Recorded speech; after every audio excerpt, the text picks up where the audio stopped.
in the group so-called Musik Concrète, they recorded sounds and transformed them with electric devices. For example, speed-up sounds. Everybody who has got a record player knows how to speed up or speed down music just by changing the speed.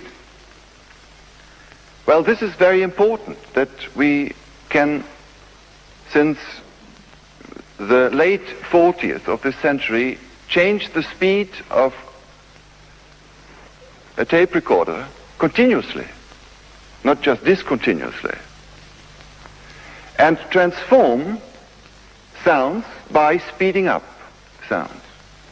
Let's immediately jump to the extreme. Then we come to the first criterion. If you take a Beethoven symphony and speed it up,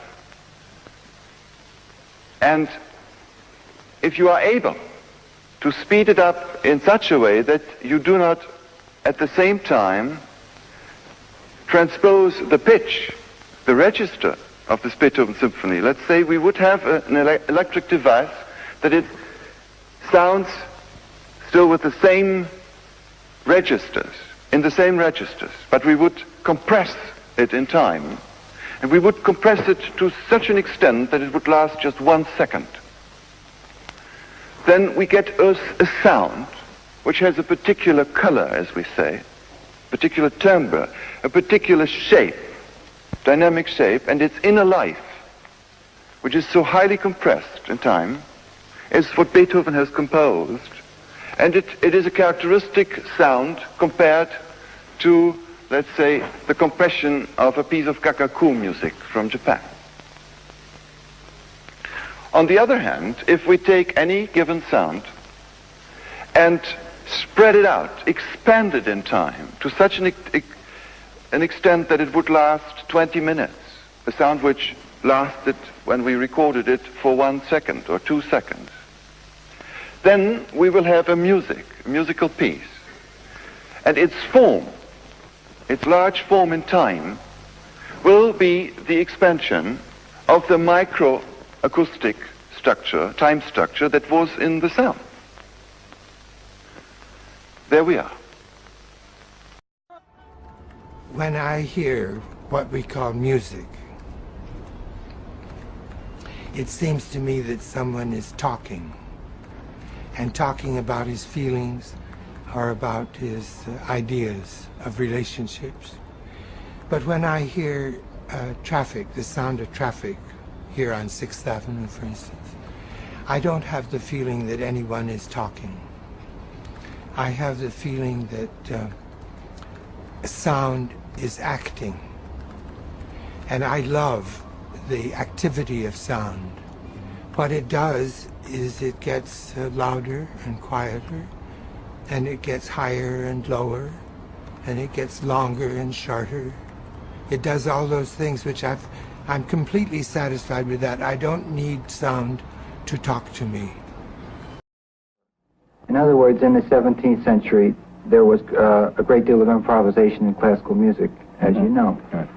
And because of the fact that there were no electrical recording techniques or any way to permanize or to catch music and to record it, the music was written so that it could be permanized that way. And so slowly but surely, the writing of the music and the interpreters of the written music gave way to more and more interpretation and more cerebral composition and less improvisation, until finally improvisation became a lost art in classical music, and we have only the composer and the interpreter. So the composer even very seldom improvised, or didn't have to, say around the late 1800s or the turn of the century. But jazz, in a way, has resurrected that process, which I call the jazz process. Now, jazz, as we tend to look at it, is a style, but I feel that jazz is not so much a style as a process of making music. It's the process of making music, making 1 minute's music in 1 minute's time, whereas when you compose, you can make 1 minute's music and take 3 months to compose 1 minute's music. Now, that's the only basic difference. Therefore, you might say that Chopin or Bach or Mozart or whoever improvised music, that is, was able to make music of the moment, was in a sense playing jazz. And we leave style out of it. And that's the way I feel about it in an absolute sense.